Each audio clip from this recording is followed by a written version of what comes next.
শ্রী চৈতন্য চরিতামৃতে বলছেন, দেখো, জীবে সম্মান দিবে জানি কৃষ্ণ অধিষ্ঠান। এটা শুরু। জীবে কেন সম্মান করবে? সমস্ত জীবে কৃষ্ণ আছেন, এই জ্ঞানে সকলকে সম্মান করবে। এটা ভক্তির শুরু, সূচনা।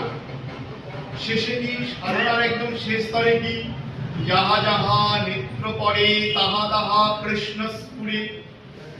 এবার ভক্ত যখন ভক্তির চরম শিখরে পৌঁছেছেন, প্রেম ভক্তি লাভ করেছেন, তখন যেখানে যেখানে চোখ পড়বে সেখানেই সর্বত্র কৃষ্ণ দর্শন হবে। স্থাবর জঙ্গম দেখে না, দেখে তার মূর্তি। কোন জলচর স্থলচর কোন আকাশচারী কোন জীবকে দেখে না, কি দেখে? দেখে তার মূর্তি। যাহা যাহা নেত্র পড়ে হয় ইষ্ট দেবস্মৃতি। যেখানে যেখানে চোখ পড়ে সেখানে সেখানে ভগবত দর্শন হয়। এটা সাধনার শেষ স্তর, সিদ্ধ দশায় স্তর। মহারাজ প্রহ্লাদকে আমরা দেখেছি এই স্তর, গোপীগণকে দেখেছি এই স্তরে।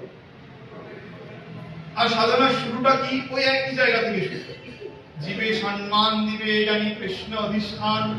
ভগবান বলছেন, আদেশকা সর্বভূতানাম।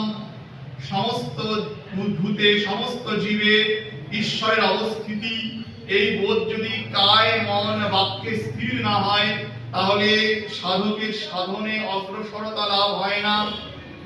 তাহলে সাধনে অগ্রসরতা লাভ হবে না।